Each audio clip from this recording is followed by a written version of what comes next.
안녕하십니까. CJB 모닝와이드 수요일 아침에 인사드립니다.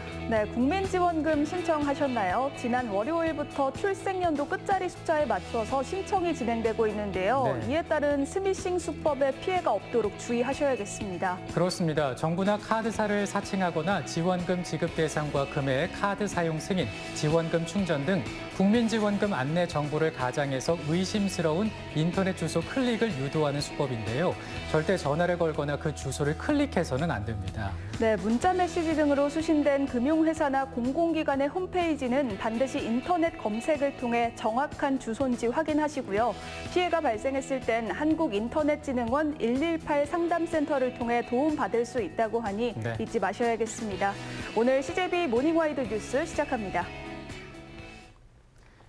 충북의 백신 1차 접종률이 60%를 넘어서며 추석 전 70% 목표를 향해 속도를 내고 있습니다. 하지만 젊은 층의 접종률은 여전히 낮은 상황인데 노인 인구가 많은 군 지역의 접종률이 높고 청주는 상대적으로 더딘 흐름입니다. 김기수 기자가 취재했습니다. 충북의 백신 1차 접종률은 61.8%로 추석 전 목표치인 70%에 다가서고 있습니다. 지역별로는 보은이 78%로 가장 높았고 영동 73.6%로 뒤를 이었습니다. 하지만 청주는 56.8%, 진천 59.7%로 상대적으로 젊은 층이 많은 지역일수록 접종률이 낮은 것으로 나타났습니다. 특히 60세에서 74세의 1차 접종률은 89.8%, 55세에서 59세, 50세에서 54세도 각각 87.4%와 83.9%로 나타났는데 대상자가 42만 명으로 가장 많지만 접종이 가장 늦게 시작된 18세에서 49세의 경우 아직 10%에도 미치지 못합니다. 결국 젊은 층의 적극적인 백신 접종 참여가 방역체계 전환에 열쇠를 주고 있는 셈입니다. 집단 면역이 형성이 되면 저희가 이제 일상으로 복귀가 가능한 부분이 있습니다. 그런 부분 때문이라도 백신 접종 참여는 반드시 필요한 부분입니다.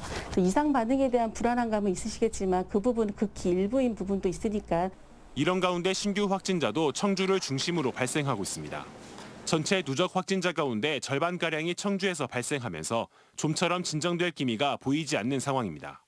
가족 한 명이 코로나 의심 증상으로 확진된 뒤 일가족 전체가 확진된 사례가 속출하고 있는데 감염 경로를 알 수 없는 경우가 대부분입니다.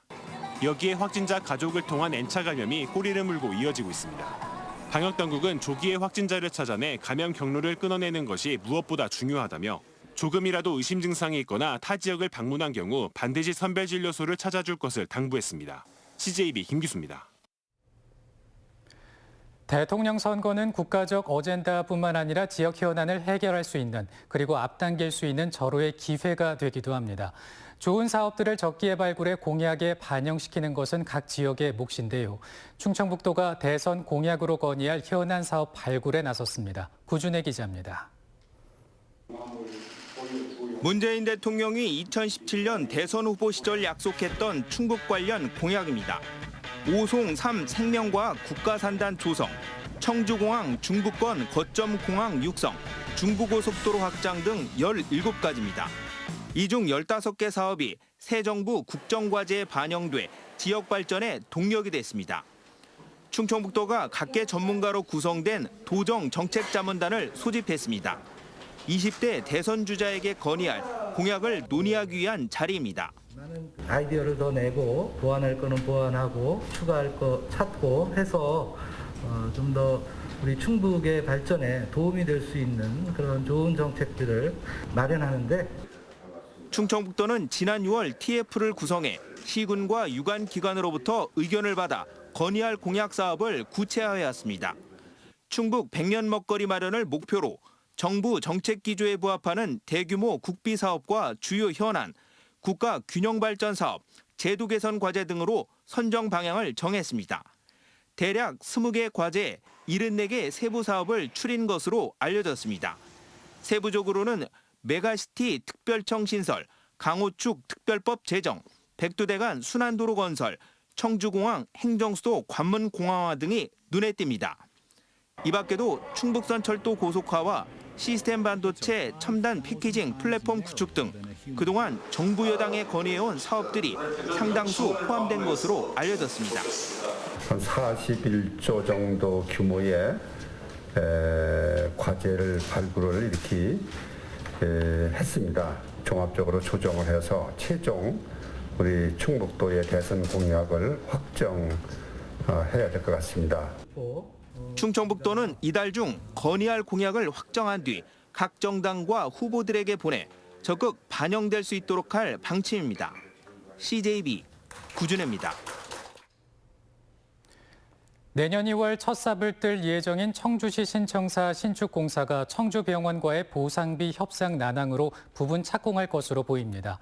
자문위원회도 5배 가까운 보상비 격차를 좁히지 못하고 있고 병원 특성상 행정 대집행도 어려운 상황입니다. 주영광 기자가 보도합니다. 청주시 신청사 전체 부지의 16%를 차지하는 청주병원입니다. 청주병원은 시가 공탁한 178억 원보다 많은 813억 원의 병원 이전 비용을 요구하며 이전을 거부하고 있습니다. 지북동 옛 정수장터 이전이 논의되고 있는데 청주시는 현 감정가 이상 줄 수 없다는 입장인 반면 청주병원 측은 병원 이전 논의가 시작된 7년 전 가격으로 부지를 팔라고 요구하고 있습니다. 병원 측이 요구하는 건축비와 공사기간 사용할 임시 사용시설 설치비까지 합하면 양측 간 보상비 격차는 5배에 달합니다. 최대한 그 청주병원 측에 해줄 수 있는 방법을 모색하고 또 조례를 바꿔서까지 할 수 있다면 그 길을 모색을 해봐야겠죠. 이주도 줘도 안 된다면 법의 잣대로 가야겠죠. 당장 5달 뒤인 내년 2월 신청사 건립 공사가 첫 삽을 뜰 예정인데 청주시는 부분 착공이 불가피할 것으로 보고 있습니다. 촉박한 시간 안에 이견을 좁힐 가능성이 높지 않고 병원 특성상 행정 대집행도 쉽지 않기 때문입니다. 본관동 건물과 청주병원은 남겨두고 후관동과 의회 건물부터 허물고 공사를 시작하는 방식이 유력합니다. 현실적으로 다 부분 착공을 할 수밖에 없는 그런 상황인데요. 일단은 청주병원 쪽으로다가 일단 펜스 처리를 해야 될 테고 그렇게 하고 일단 저희 후관동 임시 철거를 하고 순차적으로다가 청주시 통합청사가 도로사업본부 등 3개 본부의 추가 입주를 위한 재설계에 이어 청주병원과의 협상마저 교착 상태에 빠지면서 2025년 하반기 준공 목표도 불투명해졌습니다.